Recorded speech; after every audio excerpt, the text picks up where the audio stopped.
Mor Talla Dioum, enseignant à l'école Germaine Le Goff.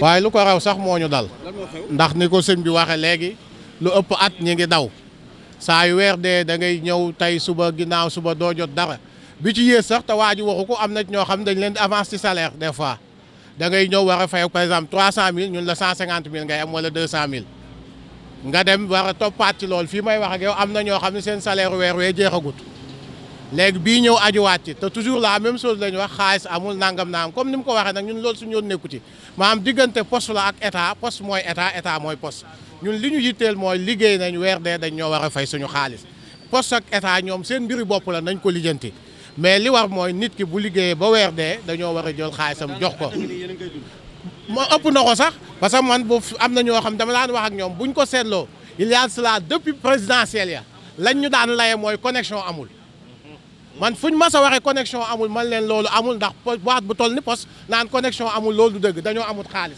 fàttaliku la ma depuis présidentielle ya ba léegi nii waaw connexion amul ba mu yàgg ñu ni fond amul léegi nag moom xam nañ ni mënatuñoo lay dañ naan la xaalis amu fi demal ba beneen yooyu léegi loolu ñun ñuy xaar ba kañ te ni ko sëñ bi waxee kër ga boo demee fi mu ne am na ñoo xam sa waa kër duñ gëm ni fayee ko boutique ku ne xam na ni fonctionnaire day dem jël ci boutique bi jox njaboot gi ñu lekk weer dee nga dem fayaat pour mu joxaat la waa ñi fayul weer nan ngay jëlewaat weer wi looy dundale sa njaboot booboo ci gën a metteeti 12500 nga daan fay ñu jox la say kayit nga dem des fois du yendu wala ñaari fan mu jeex fii ñu toog nii am nañu fay depuis octobre xam naa leen am nañu fay depuis décembre 12000 lañ jóge 25000 40000 fi mu ne ñu ngi ci 45000 pour lan mën a dem am nañu fay depuis décembre ñi ngi leen fi téye mënuñoo dem ndax nee na faaw kayit yi dem ba ci kaw te ku ne xam na ni jamono nag daa dox tey jii bu la neexoon këyit nga bëgg mu dem Paris ñëwaat balaa suba day dem Paris ñëwaat kon bu demul ci ñoom la léegi nag benn fi am tey wax nañ nee na xaalis amul mi ngi jokkoo ak waa Ndakaaru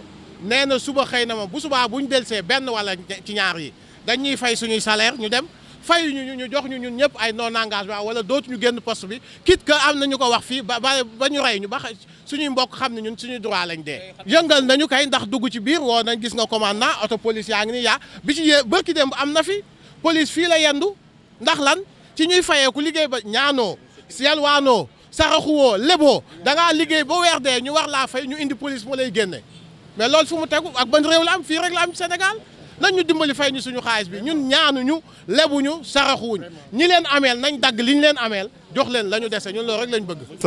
Je m'appelle Moustapha Dieng. Je suis un enseignant à la retraite. Voilà, c'est-à-dire ce qui se passe actuellement, c'est disons la goutte d'eau qui a débordé le vase, qui a fait déborder le vase. C'est une situation que nous vivons depuis bientôt un peu plus d'1 an. On a des problèmes, nous pensionnaires du FNR, et d'ailleurs c'est tous les pensionnaires, hein, c'était les pensionnaires du FNR et les pensionnaires de l'IPRES. Donc on a des problèmes avec la Poste à pouvoir récupérer notre pension mensuelle. Et comme je viens de le dire, c'est une situation qui dure depuis presque 1 an. Alors, donc, chaque fin du mois, nous venons ici. C'est des retards ou bien il n'y a pas d'argent? C'est tout à la fois.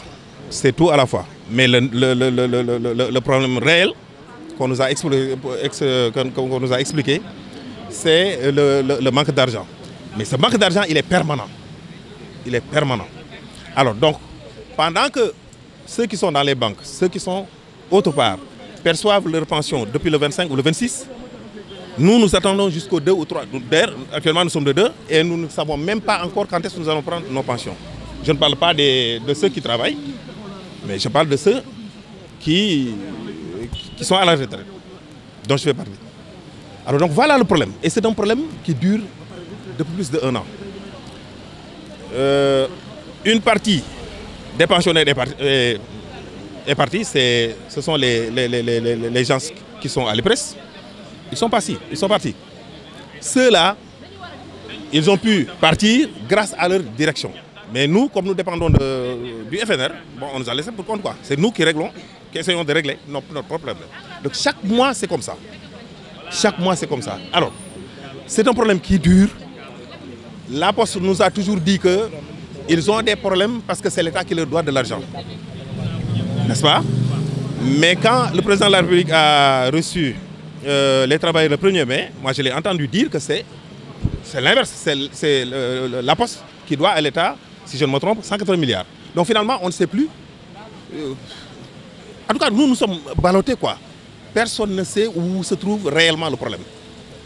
Nous ne demandons rien. Ce que nous voulons, c'est simplement avoir notre pension à date échue. Tout court, pas autre chose. Alors, vous n'avez pas de solution alternative, migrer vers d'autres institutions, c'est pas possible. Les textes prévoient cela. Les textes prévoient cela. Si à la Poste, vous êtes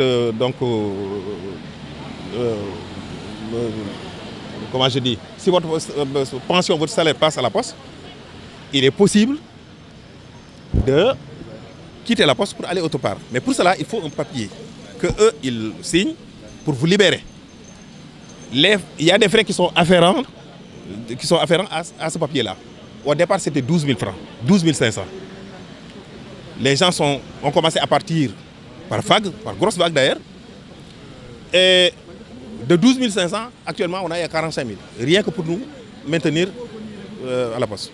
Donc si moi, je veux partir autre part, ce papier-là qui me libère de la Poste pour que je puisse le présenter à un autre institut pour y adhérer, il me faut payer 45 000 francs, même si je ne dois rien à la Poste. Donc voilà le problème. Donc nous sommes là pour deux problèmes. Le premier problème, c'est de percevoir nos salaires ou nos pensions pour les pensionnaires à date échue. Pour ceux qui est, l'autre problème, c'est permettre à ceux qui veulent partir de la Poste de pouvoir le faire par justement l'octroi de ce papier-là. Donc voilà exactement. Avez-vous rencontré les responsables de la Poste? Le responsable, il y a quelqu'un qui est venu, c'est le chef d'agence. Donc depuis tous ces jours-là, il n'est pas sorti. Donc c'est quand il a appelé donc, les éléments de la police qu'il a déjà sorti et tenir un discours. Mais c'est un discours qui ne nous rassure pas parce qu'il ne peut rien prendre comme engagement. Il dit que l'argent n'est pas là. Tout ce qu'il peut faire lui, c'est donc envoyer une correspondance à Dakar. Il l'a fait au niveau de sa direction. Il attend que la direction réagisse. Pour les papiers qui nous libèrent de la Poste, même chose aussi. Il a dit qu'il a accumulé tous les dossiers. Il a envoyé à qui de droit, en l'occurrence la direction, et il attend le feedback. Et pendant ce temps, vos familles attendent? Pendant ce temps, nos familles attendent. Nos créanciers attendent. Même sous notre crédibilité est touchée à entacher. Vraiment quoi. Voilà le problème.